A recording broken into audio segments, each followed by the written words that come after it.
Welcome, everybody, and thank you for tuning in to another episode of the Young Democrats of Georgia Black Caucus interview series. And this one right here, we had to launch it off nice. Our first representative that we have on here, the one, the only, Mr. Morehouse himself. I said it. District 75, Representative Eric Bell, man. I'm saying, Yeah. he did get bottom. Oh, I got you. Yeah. Boom. Boom, right there. Right there. Click it right there. There you go. And you go ahead and get those too, man. We're gonna make sure we get the website in there. We're gonna get all the marketing, the promo. Please. Let them know. At the end of this, people are definitely gonna want to tap in with one of the most, in my opinion, one of the most, for lack of a better words, progressive-minded, true, like mentally stable, think on their own representative. But before we get all into that, man, for the people who may stumble across this and may not live in Georgia, who are you? Where are you from? And what district do you represent? Good afternoon. Evening. Big shout out to Devontae and the Young Democrats, Black Legislative, the Black Caucus of the Young Democrats of Georgia. But my name is Eric Bell, the second, named after my dad. Raised here, born in Atlanta, Georgia, raised in Clayton County, graduated from Morehouse College, recently got my master's in Georgia State. But I come from a background of advocacy. Prior military, I graduated from college, went straight to the military, served 2 years in naval aviation as an officer. And during that time, Trayvon Martin happened, Mike Brown happened, and I was transitioning out of the military, and I just wanted to serve more. So I got involved with the NAACP, the National Action Network, and all those different organizations inside Clayton or just in the metro area that were about Black Lives Matter, that were about changing the paradigm that we live in. And after going to several protests, rallies, marches, petitions, sit-ins, whatever you can think of, activating people, whether it's a voter registration drive or organizing a school supply drive or organizing community cleanups. I got to a point where it kind of felt like I wasn't really enacting change because everything that I was doing was in hopes to get the ears of the politicians, the hopes to get the ears of an elected official so they could change the laws that we're fighting against. So one day I just got fed up and I decided to run for office. That was a few years, about 7 years ago in 2015. Fresh out of the military, I was just like, man, I can do this. If I can serve my country, I know I can serve my community. It's that much more important to serve my community. So I ran for county commission in 2016. I lost. It was a race of, I can't remember if it was 8 or 9 of us, but I was in a runoff with the current commissioner now, who got elected. And I kind of just stayed down after that. It hurt a little bit not to win, but in the same breath, I was like, yo, I gained so much knowledge, so much experience, just so much more support.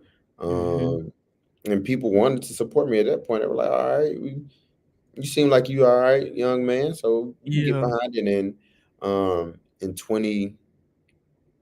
earlier this year, Representative Mike Glanton called me and told me he was retiring and he knew who would run and said, hey, I think you'll be the best guy for the show.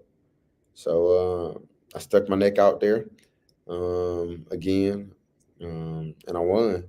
About, I think it was 64% of the vote or 62% of the vote.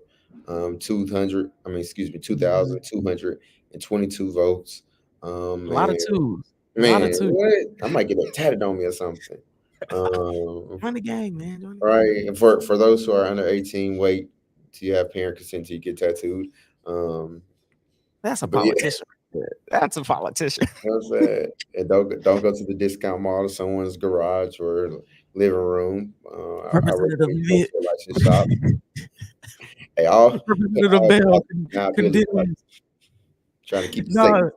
That actually, you said a lot in that where I could dive into so many different avenues with, a lot of what you were saying. But what we're gonna do too is what we were talking about before the show. You want to hear a lot about from people of how you can get them activated and how you can get Mhm. them voting in these elections. So if you are watching the stream, please drop your comments here. Anything that you want to ask Representative Bell, go ahead, drop it in the comments. We'll get them fished out for you. And the pretty much the general question for all of you is going to be, what can Representative Bell specifically do, or even he works in the House. It's a lot of seats. What can he Yeah. get his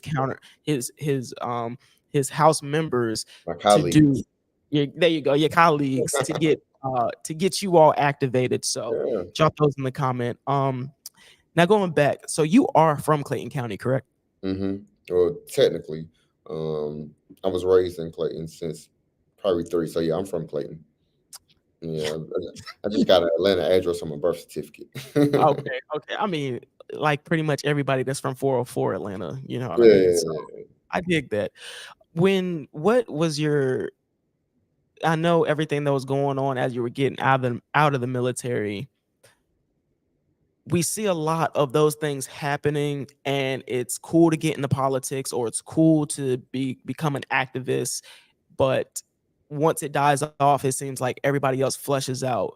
What keeps you motivated and in the streets, for lack of a better word, and going when hot topics aren't at the top of discussion? Well, thanks for thank you, Devontae, for that question. I appreciate it. But what but what keeps me going is I had the opportunity to study abroad in South Africa, and when I was at Morehouse, I studied economics in South Africa during the month of May. I was there for like 4 weeks in May, and South Africa is one of the most mineral rich resources. Right now, you hear a lot about the coltan in Congo. Um, but South Africa has coltan. South Africa has diamonds. South Africa literally has the largest crater in the world because they mine diamonds so deep and minerals so deep down in South Africa's like geography that it literally has the biggest crater in the world just from mining. Is But this after the movie Blood Diamond as well? Like kind of the same. Um, so I ain't never seen that movie. Talking about like with Seal or okay, somebody, but it, it's probably about those diamonds. it was about the diamonds. It was all Yeah. about diamonds. So like literally, South Africa has a crater in South Africa, the largest crater in the world, because of diamond mining and jewel mining and precious material mining. But while I was there, I did my research and stuff, and I learned that they have all these things. Like they should be the number one GDP in the world. They should be like a world powerhouse, but Mhm. they aren't because of leadership.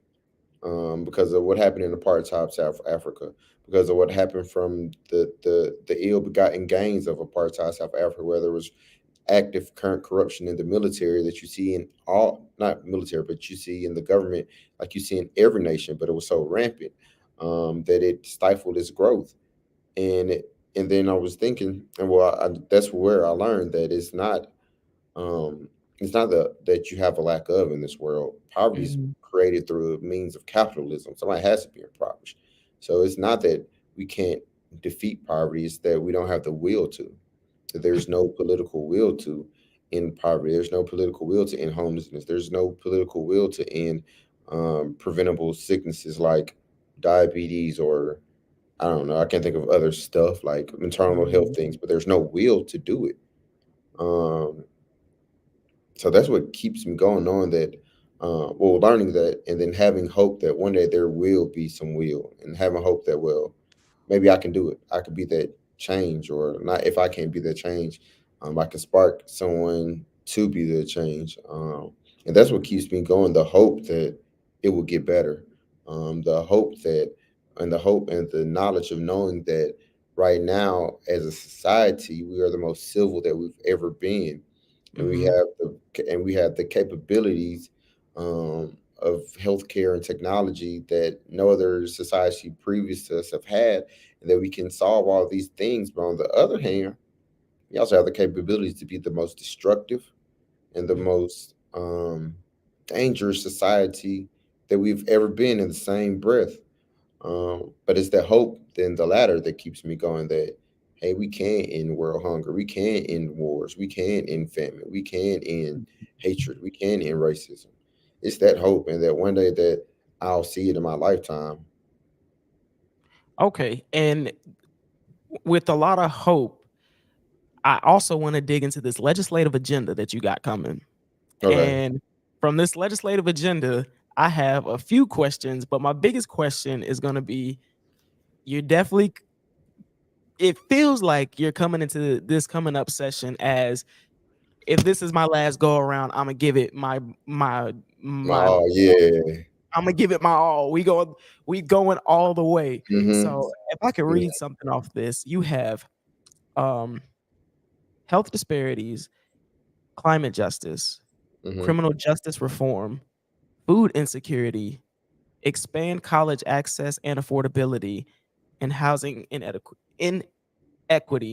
Mm-hmm. Out of all of these, um, I think right now let's go one by one.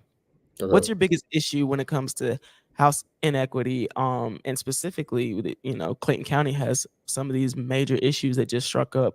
Why housing? Um, because how do you expect a person to be healthy if they have no house or nowhere to live? How do you expect a person to go to work and be productive if they have nowhere to lay their head? Mhm. Um, I know in school they say the five. It's like I remember. I don't know exactly what it's called, but it's like the five things that people need, and they're like food, water, shelter, clothing, and Yeah. like I don't know, education. Mhm. But how? I think housing is actually the fifth one. But like those are essential needs of humanity. And in a nation where we can send billions and trillions on war, um, and specifically not even defense, but onslaught, not onslaught, but a forward advancing or forwardly deployed. We have Mhm. Jackson, Mississippi without water. We have Flint, Michigan without water for the last decade. We have what they call Cancer Alley in Louisiana.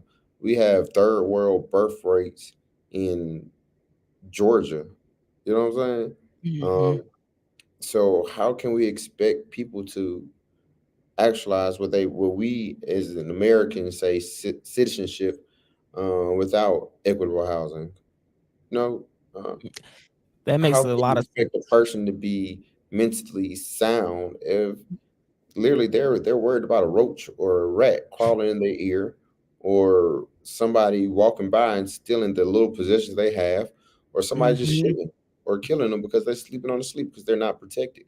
Like, how can we expect people to do all these things if we can't meet the simple specifications of what it means to be a human or to actualize humanity? Yeah, and if you're sleeping worried about roaches, well, if you're trying to sleep worried about roaches, you're sorry about that. But you can't get good rest, so you The can't si- be productive the next day. Yeah, like so you not getting no rest. You staying up all night tossing and turning, worry about the roaches, and now it's like, okay, go to school and perform, or wake up and be motivated to go to work. Yeah, I totally agree with all Or that. be a good parent, or wake up and be a good spouse, wake up and be a good kid. So you definitely say it's levels to this. It's Yeah. housing, but housing then trickles down into, I mean, number two on the agenda, health disparities. You said it right there. Like, It um, trickles down to well, you can go climate, but it trickles down to criminal justice. Like, and that's if what I I'm want to not touch housed, on. I'm gonna probably to do something to get housed. And if my environment isn't, th- if my environment doesn't equip me with an equitable or a living wage, I have to still house and feed myself. So it incentivizes me me engaging in criminal activity Mhm. for subsistence, for survival. So as a black man, why criminal justice reform? We've had this conversation a bunch. We've had this conversation a bunch with others, but Mhm. so people understand, why criminal justice reform? What does that mean to you, and why are you attacking that? Why? Because black bodies equate to about 13% of the U.S. population, but black bodies represent about 75% of U.S. jail population. So that's why there are stark inequalities of how the law is applied to minority, black, brown, and poor communities, excuse me, vices, communities of influence, and communities that are majority white or Caucasian. It's that important to me because we have municipalities that incentivize criminality or incentivize making people into criminals because that's the largest economic engine in that community. That's the largest economic engine in that county, region, or uh, city.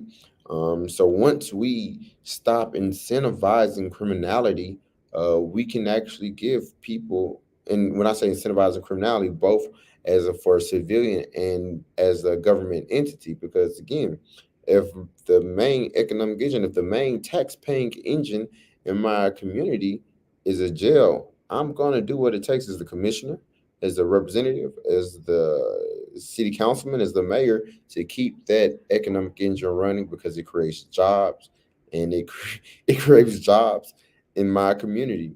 But those jobs are at the cost of people being arrested and people being falsely accused and people being held in jail without bond, all for the mighty dollar. That's why, Hmm. because criminal justice in American society has become college 2.0 for criminals. It hasn't become where you once go to jail and you get an education while you're in jail. They've stripped that from many prisons and jails to this day, where you can no longer get a GED or a college diploma in a jail or learn a trade in a jail. Why? Because we have privatized prisons who are motivated to make a Hmm. dollar, who have stakeholders and stockholders who need to see their stock option increase, who needs to see their portfolio increase. And how do I do that? I keep my jail full. How do I do Hmm. that? Criminalizing things like marijuana, criminalizing things like homelessness, which is a criminal offense in Georgia. It's an arrestable offense now in Georgia.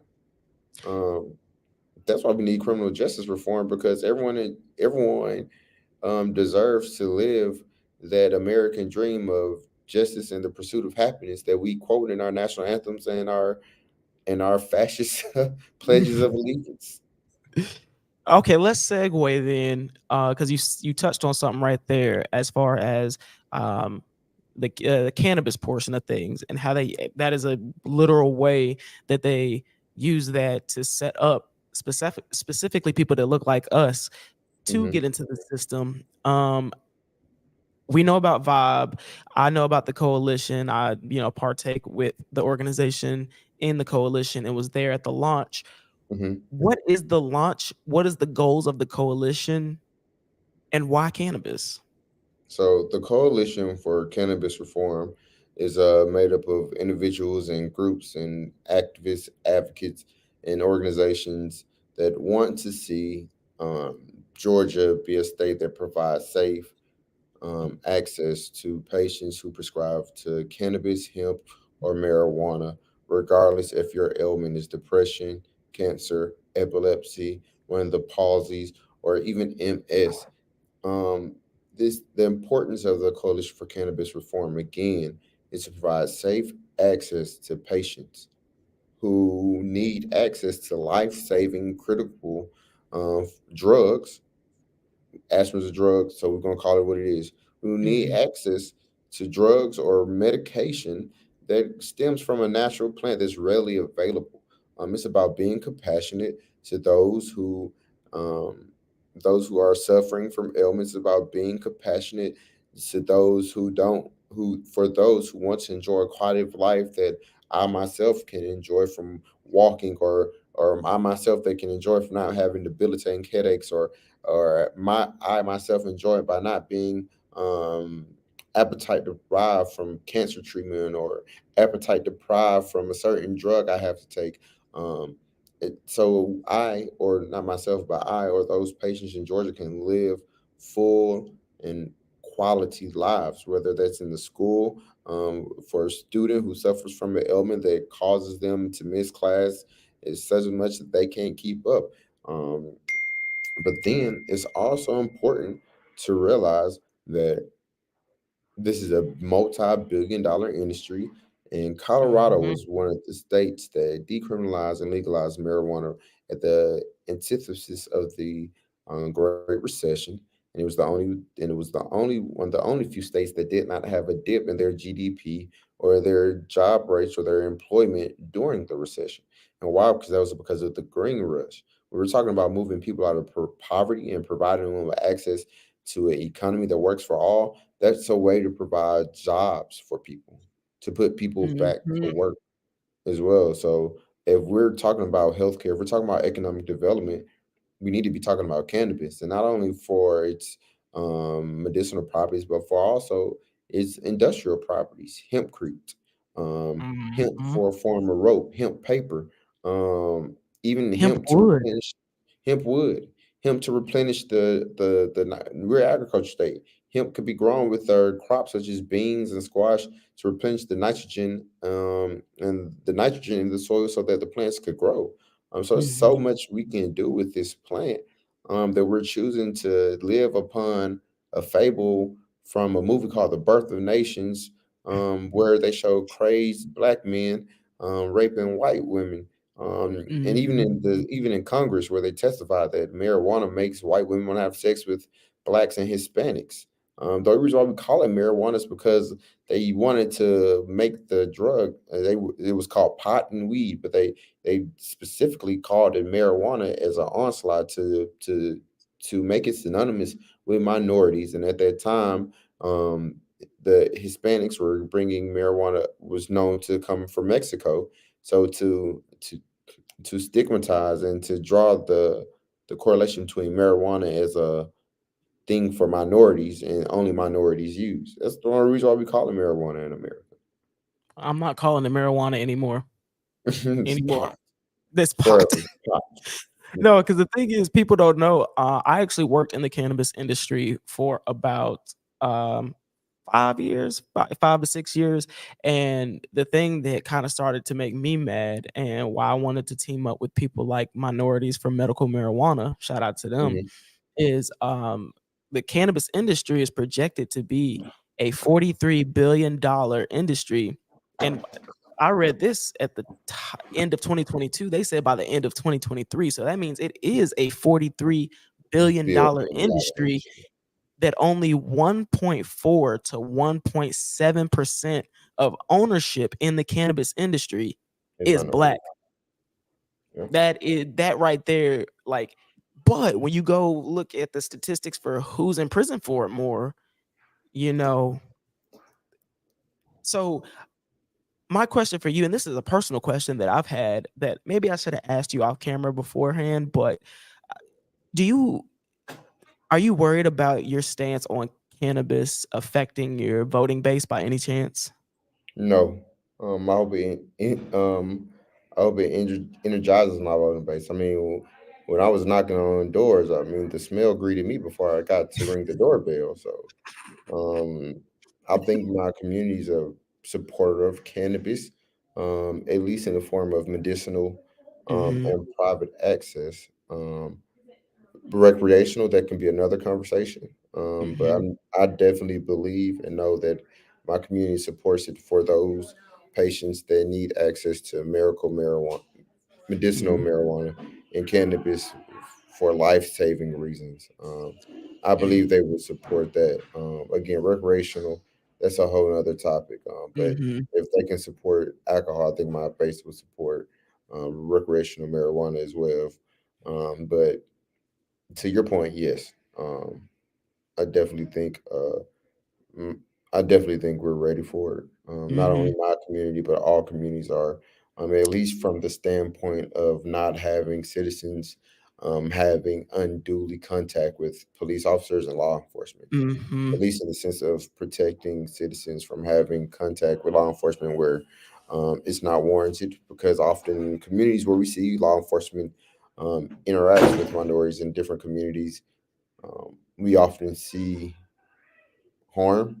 Mhm. So in the same breath of harm reduction, that's what we want to prevent. So yes, yes. Okay. And let's change gears here a little bit because I want some of the younger people, especially I a mean, lot my of the commission younger. is for found with cannabis. Uh, so it's people Yeah. use CBDs. You can get CBD across the counter. If I wanted some CBD gummies or Delta 8, Delta 9, it's already at our local gas stations and everywhere else. So How I see it is it's legal, but it's not. Like we're at that weird line where it's like eh, it's yeah, you can do it, but but I mean, yeah, and Ohio just went ahead across the line yesterday, so you Ohio, know, DC, Maryland, California, Oregon, Washington. I know I'm missing a whole bunch of other states, but what are we waiting on? Vermont. What are we waiting on? Georgia need to catch up. And Georgia need to then catch by the time we catch up, it's going to be too late for Georgia citizens to enter the industry. I'm going to be afraid, up. Hmm. and that where we're going to have entities from Florida, California, um, outside resources coming in. Where once we could have had Georgia natives or Georgia citizens engage in industry, but it's going to be bought up, or two, it's going to be a big industry where we can't have locals get in. That's what I'm afraid of. That we're going to miss the rush itself Yes, agree, for our own sake. agree. And it's happening before our eyes right now. I mean, Oh, yeah. it's big Even how the companies. bill was written to for CBD, it grandfathered in existing license from other states. So Mhm. now that prevents and the grandfather an existing license, and I also think they put a cap on how many license they would give and all. Yep. So if you're a grandfather and getting all these people from elsewhere, where does that leave the Georgia citizen Behind, behind? lacking behind. Where does that leave the Georgia economy? Where does that leave the Georgia family? Where does that leave the Georgia individual behind? See, I like your stance on this because it's deeper and it's showing people more than because I feel like when people think of weed legalization, it's like oh, time to get, you know what I mean? Peace and Boom, charm. yeah, but but you're like, no, like look at this, like the boost of the economy. This is what it would all do. But to switch gears a little bit here for the young Dems watching, what is your advice to any young Dems that are coming up in the world and the atmosphere of Mhm. politics? And what do you feel like you can do or will do in your power to support young Dems at or any young progressives? Yeah. My first advice is to run or work on somebody else's campaign. Honestly, we need more people to run. There's a lot of people that work behind the scenes. Actually, I get tired of people saying, "Oh, no, no, I'm the king maker," or "No, no, no, I don't. I'm not the person in the seat. I make the seats." Or I don't. I'm not the person that rules the empire. I build the empire. We need more people running. Point blank. Period. Run. If you're young and you want to get involved in politics, I wasn't involved in politics per se before I ran the first time. I mean, I was doing my activism, and activism and advocacy work is definitely a part of politics. Um, but I really dove in, or really got acquainted, or really became what they say, maybe a political person once I actually start running. Um, so run. And if you want to, whatever you want to learn, if you run that first time, you're gonna learn it all, or you're gonna learn, man, I need to go learn this. And if you don't want to run, but you want to support, find someone and work on their campaign. Work with it. Find a young person and push them to run. Just get involved. It's not that hard. It's really not. If you ever threw a party, that's sort of like running a campaign. If you ever, um, yeah, if you ever threw a party, it's kind of like running a campaign. So whether you're the person out front or working with somebody, just do it. There's nothing stopping you but yourself. Get out your own way. You don't need a suit to run.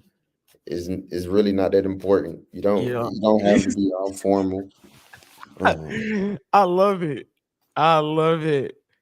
because it's about who you are, not about how you present. Unfortunately, it gets on my damn nerves when they say, "Oh yeah, you should have wore." Tired of old people tell me I should have wore a blazer. Does that make me much smarter? How much smarter does it make me to have on a You would blazer? have understood that policy a little bit more if you would have had the That blazer on, man, bro. you would have killed it with a blazer. If only would have wore some slacks. I mean, those are nice jeans, but young man, you would have had on some hard bottom shoes. Got you some Stacy Adams. Those are nice Jordans. But like, I'm hoping that I Um, can take the respectability a little bit out of politics, or not a mhm. respectability, because I believe that we all deserve respect, but the formality Like out that, of like politics. cookie cutter, overly, because I feel like that stops a lot of people from getting into politics or even mingling around. Because when we were Hmm. canvassing yesterday, we were in a pretty area, and we were telling people like, bro, come on, like, come meet the mayor, come meet the new councilwoman, da, da, da. We got representatives in there, Yeah, and they wanted to, but they were like, I ain't got nothing to wear. man, first thing he said, I ain't got no suit. I said, wow. I was like, bro, you don't need a suit. He just, nah, bro, nah. You said I ain't gonna go mayors and there without no suit. representatives. Yeah. Like, Hmm. I said, bro, we going in there like this. So I appreciate you saying that. I know you're at a session right now. So I want to give you the platform before we give you your time back to give out No, any. I'm chilling, bro. Oh, say less. Let's kick it then. Question. If we could be vulnerable, what is one thing that I don't like to use the word. What is one thing that you're nervous about outside of your personal life? I feel like we can all come up with a bunch of different things, but as a politician, what is one thing you're nervous about? Not being effective. Hmm. Not being effective. I'm nervous that like shit, not shit, but like things like the criminalization of homelessness will happen again, and it'll be a different issue. And being in a Democratic minority, we can just hope that maybe there's a few Republicans that have a heart that will vote against it to stop the bill. Hmm. That's what I'm most nervous about. Seeing people or seeing legislation pass that will be detrimental to people who are already on their backs just asking for a hand up. Seeing legislation that will not only flip them on their stomachs but put a foot on their neck, or put a knee in their back while when they was already down. That's what I'm most nervous about.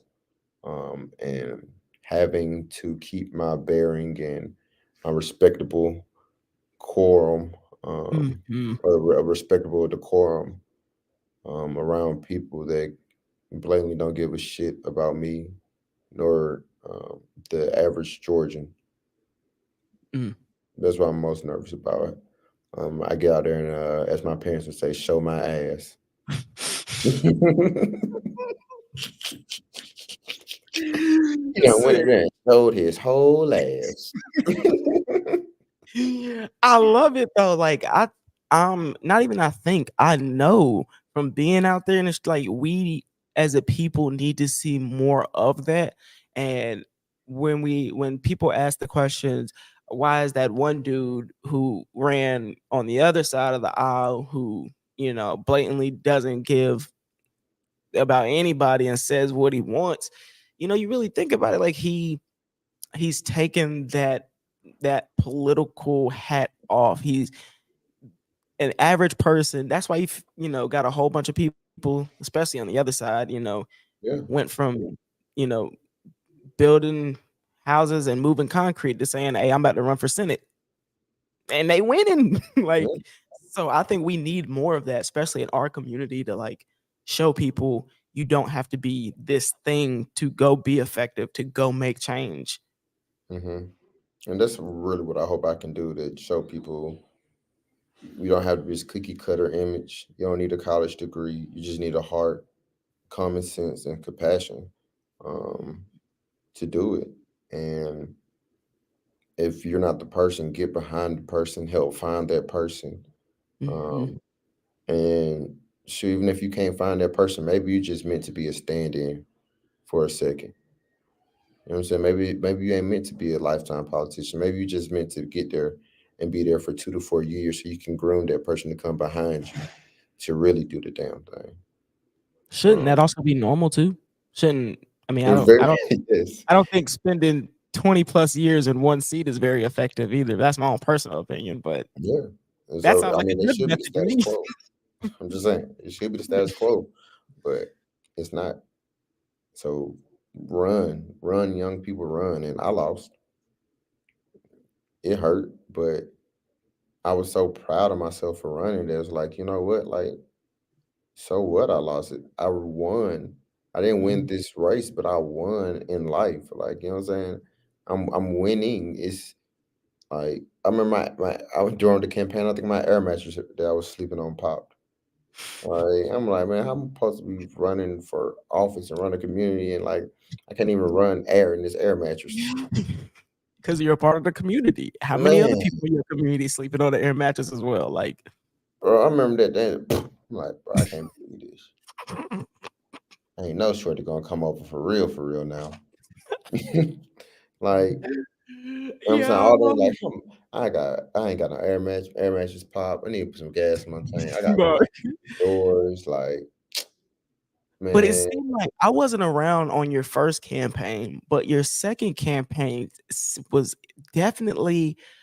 I've been a part of a few now to know when one is well oiled, even not even being in it. It has a feel. Like they say, the campaign has a heartbeat. This campaign you ran recently, it felt very strategic. It felt very intentional, and it felt like you had lost before, if that yeah, makes sense. Like, or you so I think that's why I think of when people talk about, losing an election, I'm like, really, you didn't really lose. You more so just got more tools for like how to run one next yeah, time, and that's honestly. what happened the first time. Honestly, like just like you said, I lost, but I was like, I won so many friends, so much support. You know what I'm saying? So many new skills, like, and everything I didn't know about running the campaign, I learned. Oh, I need to do this, that, and the third. Hmm. Um, so you don't lose when you run a campaign. You only get better. Like you don't lose. I'm gonna say, and I forgot what the percentage is, but it's a very high percentage. They say people who run their first race lose. Oh yeah. Like you're probably gonna lose your first race. So many people told me that to my face, and it just hurt my little heart. Like, I'm young, just getting out of the military, and you know what I'm saying. I'm think they about to be super stoked. I'm running. They're like, "Oh yeah, man, you gonna lose, Like, dang, bro. bro." Like That first Asia Miller's campaign, out in the world are rare. bro. That first campaign, you gonna lose. So many. Uh, you're gonna lose, right? So much of that, and I was just like, But that's um, crazy though. You went from a county position, losing the county position to not having that whole state position. yeah. I mean, not I don't know what they say, but like when preparation meets opportunity, um, right place, right time. One thing when I lost the first time, made sure I stayed abreast. I didn't. I think I wasn't a one trick pony. And I think that's where some people do. They run and they disappear and then pop back up Mhm, for reelection. I stayed down. One of the things I listened to what people say could help me win. When I ran the first time, I remember Representative Bruno and like maybe a few other people was like, "Well, did you do leadership, Clayton? Did you do grassroots?" I'm like, "What the hell is that?" They're like, "It's leadership courses that connect you with people and resources that make you seem serious about running or something." mhm, So I remember me and Jasmine Bowles. I want to say AD was in the AD actually won, I think, though, that first time in 2016. mhm. Me, Jasmine Bowles, and the Alfred Dixon were all in the race at the same time. And for Jasmine was y'all that don't know, Jasmine Bowles, Clayton County School Board District one. 1. Hmm. Yeah. Shout out to J-Bo. Um, we all ran in 2016. AD won for city council in Jonesboro. Um, I lost. I got into a runoff for the seat for District 3 in Clay County. Eventually lost. And Jasmine, she ran for a House seat. I want to say like 64 or something, 74. And she lost. But we all ran again. Mhm. And she ran again, and I want to say like 2020 and got on the school board. I Yeah. waited and ran again in this year. And I got on whatchamacallit. I got into the house, but during that time I wasn't running. My friend Centel, he's a campaign manager too. He was telling me, y'all is ABC, always be campaigning. So even though I lost, I was still Still sending out going. newsletters, still popping out, yo, catch me here, catch me there. Um, Hmm. I liked it. Honestly. That's what I wanted to do. You know what I'm saying? I wanted to make change. And it keeps you so it keeps you so relevant to where like when I had came to Clayton County and was moving around, somebody said, yeah, well, have you talked to Eric? Hey, have you talked to Eric? I swear I heard Eric's name. My bad. Eric, Representative Bell. You know, that's See, cool. he was Eric at the time. I like ear. He was still Eric at the time. But they're like, have you talked to you talked to Bell yet? You talked to Bell? And then it was like when I reached out to you, you hit me with all this same information and barely even knew me. Like, are you involved with this? Are you involved with this? All right, you need to, you need to get to know this.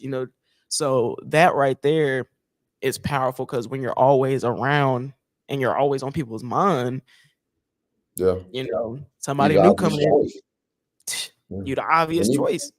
and I even had like when I ran the opposition I ran against, both of them had ran for the seat before too. Hmm. It wasn't their first time running, so They already knew. yeah, they are. They knew what to do as well. So don't get discouraged. Just get out there and do it. Hmm. Do it. And I also want to give a big because we actually talked about you on our last episode with Drew Andrews. Yeah, shout out to Drew. He And do good work in the community. We need to get that warming mhm, station done. yep.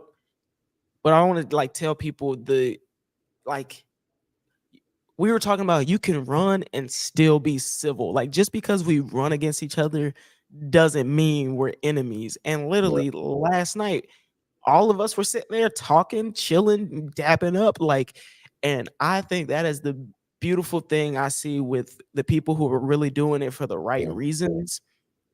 And even as y'all are collabing still on like projects and stuff like that, I really wish like I need to do better about my vlogging because those are moments where people need to see.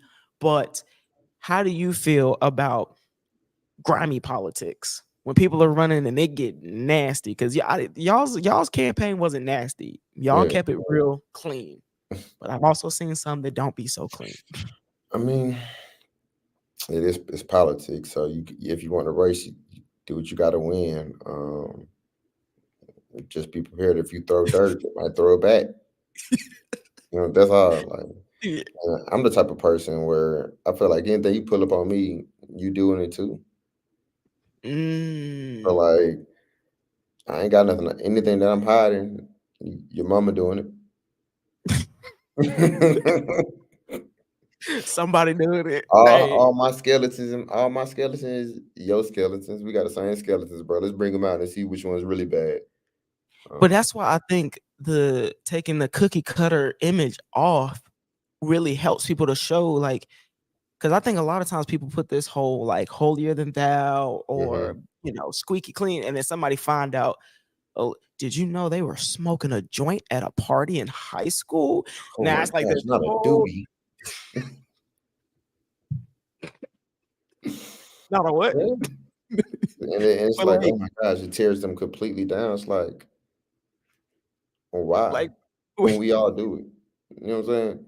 Have you not been to 404 Sports Bar? Have you not been to Applebee's and got a look. $1 margarita? You know what I'm saying? We all been there. Like, Hmm. it's Speaking of that, nothing too four human. four, y'all good. Applebee's, we want that check. We had a representative drop your name, so go Right. ahead. You can go ahead and hit that We check. all been to Savoy. Let me shout out Savoy, Escobar, Nouveau, the cigar parlor. We all been to these different establishments that had too much to drink, whether it was, but it's not an end all be all. It's not a big deal, honestly. We're all Um, human. I think that's what people forget. We're still we're humans. all human, and I think when you try to portray the image you higher than human, or you more than that, that's when you fall, you bump your head. I think that's when it becomes an act or an issue with people that you're not portraying who you really are, or Mhm. you see an act. Perfect. Well, Representative Bell, I want to appreciate you so much for kicking it with the Young Dems, being the first representative that we have had on here. Everybody, please follow him on Instagram right there. Everybody listening on Spotify, you can follow Representative Eric Bell at Bell for Us. That's at BELLFORUS Right on there. Instagram. And also, I don't know if you've been seeing it scrolling at the bottom. If you own Spotify, you can't see this as well, but you can go ahead and hit the website as well, www.bellforus.com. Same Yeah. as the Instagram handle. Just put www in front of it. Please support, WWW. support, support. If you all the issues that you heard here tonight and you want a representative that's in the Capitol fighting for you and gonna get his colleagues and work with who he needs to work with to get the job done, contact Representative Eric Bell. You can also find his office information at the General Assembly website. Yeah. I was lacking. I didn't put that there. But go to the Georgia General Assembly website. You can find Representative Bell's house email there as well, District 75. Any parting words for the people, my man? Um, Representative, my bad. no, that's cool, Brody. Anything you need, you can find it bellforest.com, emails, phone numbers, district maps, ways to get in contact me. It's even like a little chat feature where like send me a little chat box, and I'm like, hey, I can respond like that. So just get a hold of me, and let's do the work. Let's change the world. I mean, it starts with us. Yes, sir. All right, y'all. Until next time, keep leading Oh, fearlessly, and we gonna yeah, catch but you. tomorrow, with Rise, Black Youth Votes, Georgia Equity, and the People's Agenda will be at the Capitol, 206 Washington Street on the South Wing, to announce the Black Youth Agenda. These organizations, I'm in support of and come together, and they've launched some not verdicts, but they launched some points that, as a state, we need to address for the future of Black youth. So if you can make it Drop that one tomorrow, more I'd love to time. see you. Drop So that one more time. the Black Youth Agenda. The Black Youth Legislative Agenda will be dropping at 11 a.m. tomorrow on the south wings of the Capitol, 206, 206 Washington Street. Um, Come on out, and let's make sure that the young Black voices get heard, because what's good for the Black youth is good for all youth. Hey man. Hey man. All right, Representative Bell. Before we get into any more trouble tonight, man, we're gonna let you go. We appreciate you again, and I'm pretty sure we're gonna see you very soon. Actually, we'll Yeah. see you at Morehouse during the week of So we'll see you very soon. We'll see you very soon. All right, bro. Nice being here. Appreciate the invitation. Georgia Young Dems, Black August, man. We up. Let's get it. Yes, sir, Ski. One love.